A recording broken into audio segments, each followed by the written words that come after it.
Hello guys, this is me Karan Soni and you are watching unique Adhigam. आज हम एक बहुत ही बेहतर टॉपिक के बारे में पढ़ेंगे। राजनीति विज्ञान का एक टॉपिक है अधिकार। अधिकार का आज हम बेसिक नॉलेज लेंगे। कोई ज़्यादा विचारों के बारे में चर्चा नहीं करेंगे कि किस विचारक ने क्या विचार दिए अधिकारों के बारे में। तो आज सिर्फ बेसिक नॉलेज। तो शुरू करते हैं। अधिकार जब पहले तो इसके बारे में देख लेते हैं कि सामान्य जीवन में हम अधिकार के बारे में क्या क्या सुनते हैं।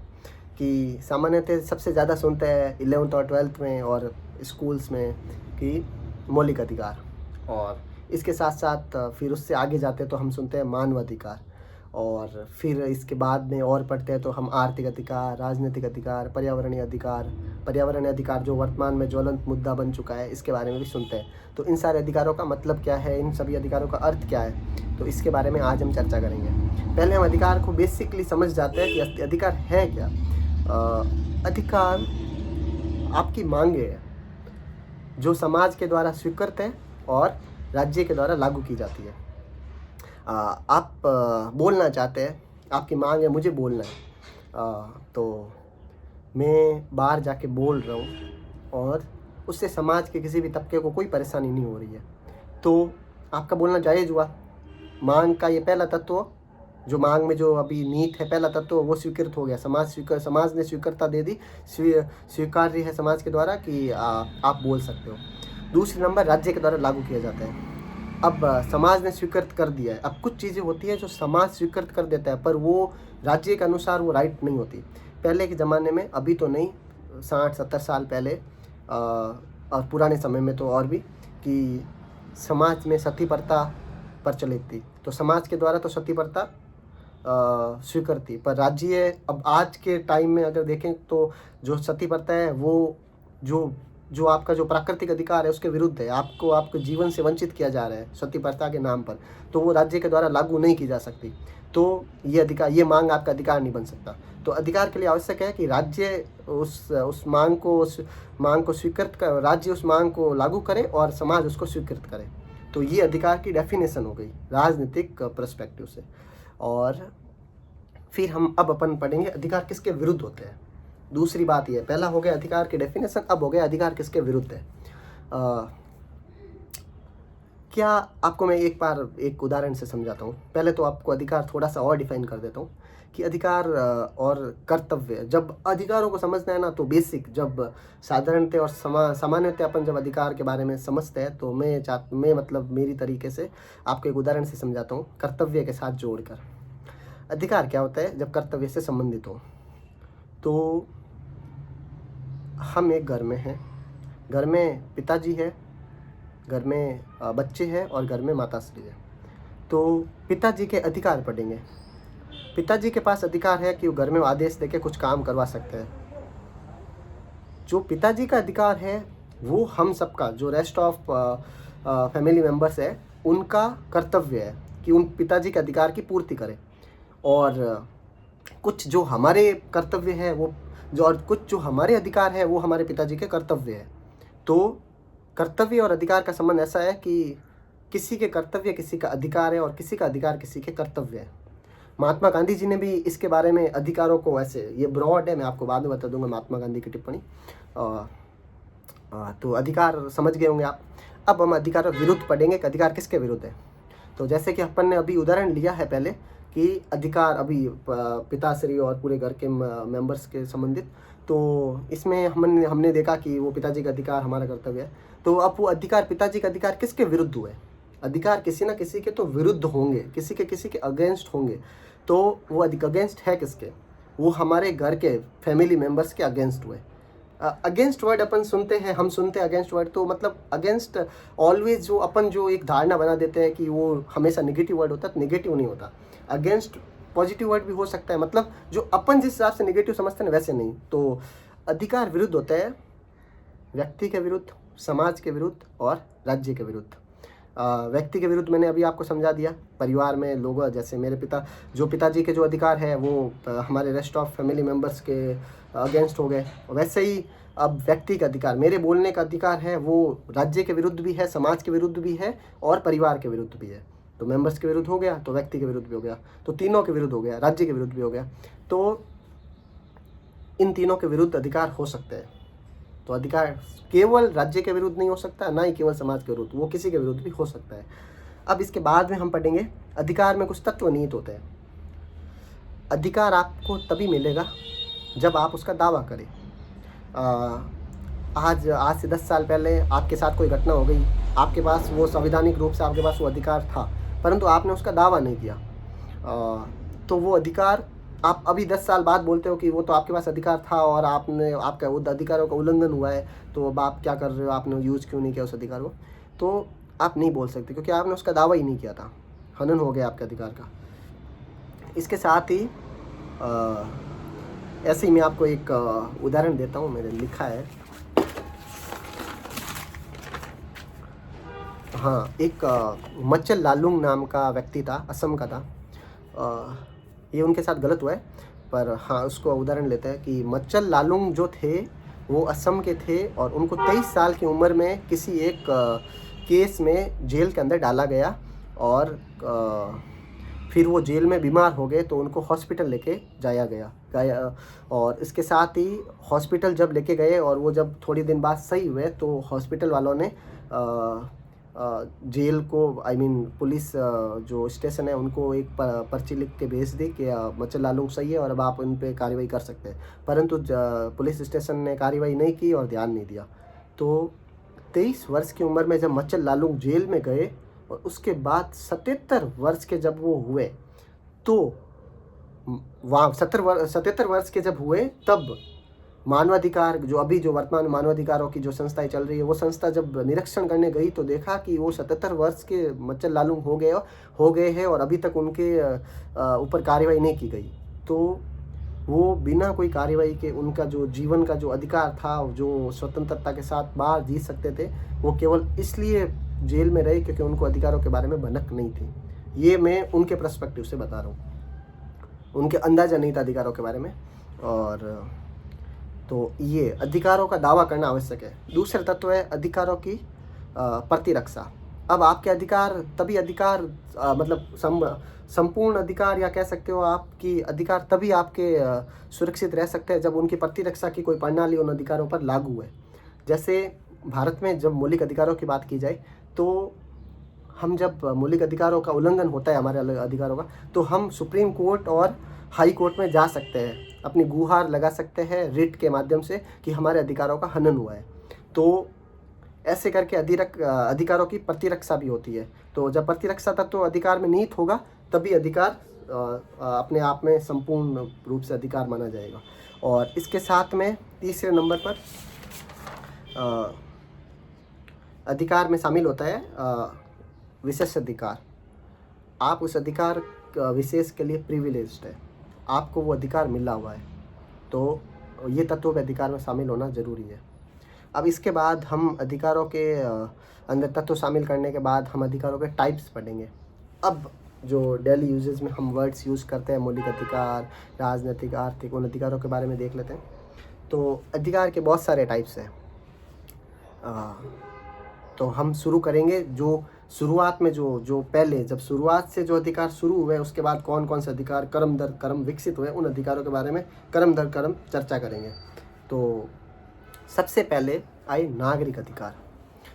नागरिक अधिकार में क्या होता है कि अब आप ध्यान से सुनना, नागरिक अधिकार के अंदर व्यक्ति को विचार व अभिव्यक्ति की स्वतंत्रता दी जाती है। तो स्वतंत्रता एक अधिकार है, आपको बोलने का अधिकार है, आपको सोचने का अधिकार है, आपको जीने का अधिकार है, ये नागरिक अधिकार है। सबसे पहले आप देखो अधिकारों को मैं आप अपने बेसिक नॉलेज से भी बता सकते हैं। मैं आपको 2 अधिकार बताता हूँ, पहले कौन सा आवश्यक होगा, तो आवश्यकता के अनुसार वो अधिकार पैदा होते जाएंगे आगे आगे। तो पहले मैं आपको 2 अधिकारों को उदाहरण देता हूँ कि आपको स्वच्छ जल पीने का अधिकार है और आपको जीवन जीने का अधिकार है। इसमें से प्रायर कौन है, पहले कौन सा वाला आएगा? तो सामान्यतः अगर आप बताएंगे तो पहला अधिकार तो वही होगा, जीवन जीने का अधिकार। आप जिंदा रहेंगे तभी तो आपको स्वच्छ जल की आवश्यकता होगी। तो वैसे ही अधिकारों का विकास हुआ है कि सबसे पहले हुए नागरिक अधिकार, उसके बाद में हुए राजनीतिक अधिकार। क्योंकि अधिकार ये टर्म है, ये जो पश्चिमी देश है ना, उनमें पहले उभरा है और उनमें वहाँ पर पहले विकसित हुआ है। तो पहले वहाँ नागरिक अधिकार आए, फिर वहाँ राजनीतिक अधिकार है। राजनीतिक अधिकारों में आपको वोट देने का अधिकार है, आपको भाषण देने का अधिकार है, आपको चुनाव लड़ने का अधिकार है। ये सारे अधिकार राजनीतिक अधिकार में आते हैं। तो जब हम कहते हैं कि ये मेरा राजनीतिक अधिकार है, तो राजनीतिक अधिकार का तात्पर्य ये हुआ कि आप जब मत देने के लिए बाहर जाते हो तो आप अपने राजनीतिक अधिकार का प्रयोग करते हैं। और इसके बाद राजनीतिक अधिकार के बाद में आते हैं आपके सामाजिक अधिकार। सामाजिक अधिकार में ये अधिकार इम्पोर्टेंट हो जाते हैं। अब जो पूर्व के जो मैंने अधिकार बताए वो भी इम्पोर्टेंट थे, अब ये जो सामाजिक अधिकार है वो ज़्यादा इम्पोर्टेंट है। क्योंकि सामाजिक अधिकार में अब मैं आपको एक अलग से बताता हूँ कि समाज में सभी वर्गों का विकास एक क्रम, सभी वर्गों का विकास एक मतलब एक जैसा नहीं होगा, समान रूप से नहीं होगा सभी वर्गों का विकास। तो कोई विकास में पिछड़े रह जाएंगे। तो अब उन पिछड़े लोग जो विकास में पिछड़े रहे हैं, क्या उनको जीने का अधिकार नहीं है? क्या उनको वह सुविधाएं भोगने का अधिकार नहीं है, जो बेसिक सुविधाएं भोगने का अधिकार नहीं है जो जिनका विकास हो चुका है उनको है? तो जो पिछड़े हुए वर्ग है उनका विकास करना ये तो है प्रशासन का और राज्य का, और जो व्यक्ति क्योंकि जिनके विरुद्ध जो अधिकार है ना, जिन अपना अधिकार पढ़ रहे हैं, जिनके विरुद्ध जो अधिकार है ना, वो जो विरुद्ध वाली जो संस्थाएं है, व्यक्ति है, उनका काम है उन अधिकारों की पूर्ति करना। और ये अधिकार हुए उन पिछड़े वर्गों के, जिनको जो विकास प्रक्रिया में पिछड़े रह गए। तो ये सामाजिक अधिकार उनके हो गए। इसके बाद में आए आर्थिक अधिकार। आर्थिक अधिकार में आपको अच्छे घर में रहने का अधिकार है, आपको पैसे कमाने का अधिकार है, और आपको बिजनेस करने का अधिकार है, व्यवसाय करने का अधिकार है। तो ये सारे अधिकार आर्थिक अधिकारों में आते हैं। तो आज जब मैं बिज़नेस करने की सोच रहा हूँ और अगर आप राज्य आर्थिक अधिकार नहीं देता है तो मैं बिज़नेस नहीं कर पाऊँगा। तो आर्थिक अधिकार होना भी इम्पोर्टेंट है। तो हमने 4 अधिकार अभी तक पढ़ लिया है। नागरिक अधिकार पढ़ लिया है, अब नागरिक अधिकार, राजनीतिक अधिकार, सामाजिक अधिकार, आर्थिक अधिकार। अब इसके बाद जो इस पीढ़ी में जो प्रचलित हुए हैं 21वीं शताब्दी में, 20वीं शताब्दी के उत्तरार्ध में, मतलब 1950s के बाद में, कि मानवाधिकार, ह्यूमन राइट्स। अब ह्यूमन राइट्स क्या है? अब मैं आपसे पूछूं ह्यूमन राइट्स, जब मैं 12th पास आउट हुआ था उसके बाद मैंने जब ह्यूमन राइट्स पढ़े थे, तो जब मानवाधिकार के बारे में सुनते हैं और अपन इसका संधि विच्छेद करेंगे तो मानव का अधिकार, तो ये तो पूर्ण रूप से सही नहीं है। मानव का अधिकार तो अब आप घर पे बैठे हैं और आपको बर्गर खाने का भी अधिकार है। वो आपके घर में परिवार के हिस्से में आपका वो अधिकार है कि आप पापा को कह सको कि मुझे बर्गर खाना है। तो वो तो मानवाधिकार हुआ नहीं। अब मानवाधिकार की एक परिभाषा है कि वे अधिकार जो अंतर्राष्ट्रीय कानूनों में सम्मिलित हो गए। अंतर्राष्ट्रीय संस्थाएं होती है, यूएनओ, यूनेस्को, WTO, ये संस्थाओं के कुछ कानून होते हैं। उन कानूनों में और जो अन्य संस्थाएं उनके कानून होते हैं, उन कानूनों में जब वैश्विक रूप से वो कानून उन कानूनों में शामिल हो जाते हैं तो वो मानवाधिकार बन जाते हैं, जो मानव से रिलेटेड होते हैं। तो जैसे आपको जीवन जीने का अधिकार है, ये अब सभी अंतर्राष्ट्रीय संस्थाओं के कानूनों में शामिल है कि व्यक्ति के जीवन जीने का अधिकार व्यक्ति को वंचित नहीं किया जा सकता। तो जब आप सुनते हैं, अब आप सामान्य जब न्यूज़पेपर्स के बारे में पढ़ते हैं कि फिलिस्तीन में ये इतना जेनोसाइड हो गया है, इसका वो WTO उसका वो यूएनओ विरोध कर रहा है, तो ये क्यों कर रहा है? क्योंकि ये मानवाधिकार है, क्योंकि ये वैश्विक जो कानून है उनमें शामिल है मानवों के लिए। तो इन कानूनों को मानवाधिकार कहा जाता है। अब मानवाधिकार के बारे में, अब इन मानवाधिकारों का भी विरोध है। अब मैंने आपको पिछली कक्षा में भी बताया था कि राजनीति में एक कॉन्सेप्ट पढ़ते हैं तो उनका कुछ ना कुछ कमी भी होती होगी। तो वो कमियों के बारे में भी अपन पढ़ेंगे, मानवाधिकार की क्या कमी है। इससे पहले हम एक और अधिकार के बारे में पढ़ लेते हैं, वो है पर्यावरणीय अधिकार, जो वर्तमान का ज्वलंत मुद्दा है, जो वर्तमान का आवश्यक मुद्दा है। और एक सिटीजन होने के नाते और एक मतलब आप धरती पर रह रहे हो तो उसका भी एक आपका नाता बनता है, आपका जो कर्तव्य बनता है कि इस अधिकार के बारे में जाने। ये पर्यावरणीय अधिकार है, ये हमारे अधिकार नहीं है, ना राज्य का अधिकार है, ये पर्यावरण का अधिकार है। तो जब आप जीवन जी रहे हैं, एक संस्था अपने का अपने एक संस्था अपने कार्य कर रही है, राज्य अपने कार्य कर रही है, तो इस कार्य करने की प्रक्रिया में हम पर्यावरण का जो ह्रास करते हैं, पर्यावरण को जो नुकसान पहुंचाते हैं, तो इसकी चर्चा अभी तक नहीं हुई थी पिछले दशक से पहले। तो ये 21वीं शताब्दी का मुद्दा है कि पर्यावरण के भी अधिकार है। पर्यावरण एक साफ पर्यावरण में रहने का अधिकार है सबका, और पर्यावरण खुद को साफ रखने का अधिकार है।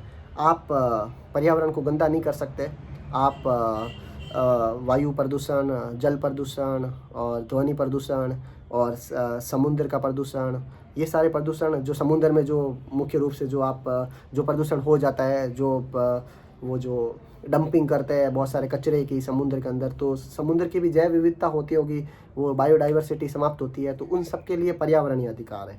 तो उसके लिए ये शुरू हुआ 1972 के स्टॉकहोम सम्मेलन से। उस सम्मेलन में बहुत सारे देशों ने भाग लिया और डिसाइड किया कि पर्यावरण का भी नुकसान हो रहा है, उसके लिए भी कुछ अधिकार होंगे।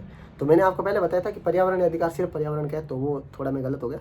पर्यावरण का अधिकार मेरे भी अधिकार हो सकता है, पर्यावरणीय अधिकार, कि मुझे साफ पर्यावरण में रहने का अधिकार है, मुझे शुद्ध जल पीने का अधिकार है, ये सारे मेरे अधिकार है, तो ये पर्यावरण के अधिकार में शामिल हो जाते हैं। तो ऐसे करके ये इतने सारे अधिकार हैं, इसके बारे में आपको बेटर अंडरस्टैंडिंग हुई होगी। अब हम पढ़ेंगे मानवाधिकारों का भी विरोधाभास है। अब राजनीति में क्या होता है, ज़्यादातर ये हम जब राजनीति पढ़ते हैं ना, तो राजनीति के जो कॉन्सेप्ट्स है, थ्योरीज है, ये जो मुख्य बहुत सारी आप कह सकते हो 2/3 पार्ट है ना, ये पश्चिम देश है ना, उनकी थ्योरीज है, उन्होंने विकसित किए। तो ये जो मानवाधिकार कॉन्सेप्ट है ना, ये भी पश्चिम की थ्योरी है। मानवाधिकार जब पश्चिम ने जब इस थ्योरी को जब ये क्रिएट हुई ये थ्योरी, तो इस थ्योरी में मानवाधिकार में घुसाया क्या गया, व्यक्ति के अधिकार। और हम रह रहे हैं एशिया में, और जो एशियाई देश है और जो थोड़े बहुत अफ्रीकन देश भी है, उनमें व्यक्तिगत अधिकार से ज़्यादा सामुदायिक अधिकारों को पहले रखा जाता है, तो वो अधिकार ज़्यादा इम्पोर्टेंट हो जाते हैं। चूँकि मानवाधिकारों में व्यक्ति के अधिकारों की ज़्यादा चर्चा की जाती है, व्यक्ति के अधिकार ज़्यादा इम्पोर्टेंट माने जाते हैं कि व्यक्ति को जीने का अधिकार है, व्यक्ति को सोने का अधिकार है, और व्यक्ति के साथ बुरा ना हो, व्यक्ति के जो नागरिक अधिकार है, वोट देने का अधिकार, बोलने का अधिकार, और वो सारे अधिकार ये मानवाधिकारों में मुख्यतः शामिल है। तो अब इनके अपोजिट एशियाई जो मूल्य है, और एशिया के जो देश हैं और अफ्रीका के कुछ देश हैं, यहाँ पर एक विचारधारा चलती है, वो है बहुसंस्कृतिवाद। अब मल्टीकल्चरलिज्म ऐसे बोलते हैं इंग्लिश में।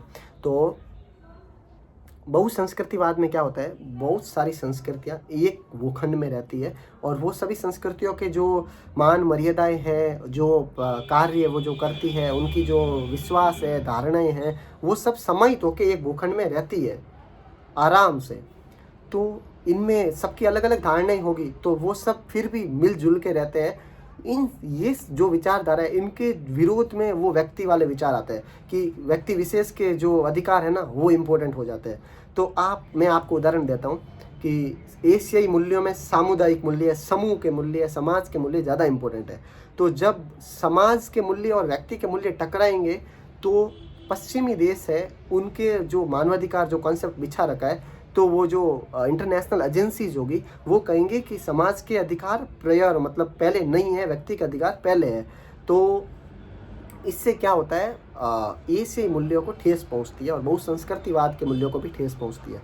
तो मानवाधिकार का ये विरोधाभास है कि ये पूरे विश्व में एक रूप से लागू नहीं होती, और अधिकार को आप एक तरीके से डिफाइन नहीं कर सकते। आप समझिए कि हर काल और परिस्थिति में अलग अलग अधिकार अलग अलग मायने रख सकते हैं, और एक अधिकार जो अभी सही है, पहले सही था, अभी सही नहीं है, हो सकता है, और एक अधिकार जो भारत देश में सही है, वो अमेरिका देश में सही हो कि नहीं, ज़रूरी नहीं है।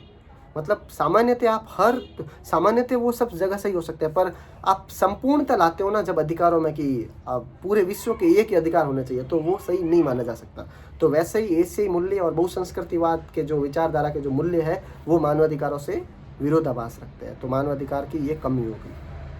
तो ऐसे करके हमने अधिकारों के बारे में पढ़ लिया। देख लेता हूँ मैं कुछ छूटा तो नहीं है। और इसके बाद अब हम पढ़ेंगे इसके बारे में सामान्य। अब पहले आप प्रवृत्ति देख लेते हैं। अधिकारों की भी प्रवृत्ति होती है और ये आपके काम आ जाएगा स्टडी में, जो आप कंपटीशन की तैयारी करते हो। मतलब एक टर्म है, 2 टर्म्स है, मैं आपको समझा देता हूँ कि अधिकारों की प्रवृत्ति होती है। एक अधिकार सकारात्मक प्रवृत्ति का अधिकार होता है और एक होता है नकारात्मक प्रवृत्ति का अधिकार। अब नकारात्मक प्रवृत्ति के क्या होते हैं, तो इसका सबसे बढ़िया उदाहरण जो हम जानते भी है वो है मौलिक अधिकार। मौलिक अधिकार नकारात्मक प्रवृत्ति का अधिकार है।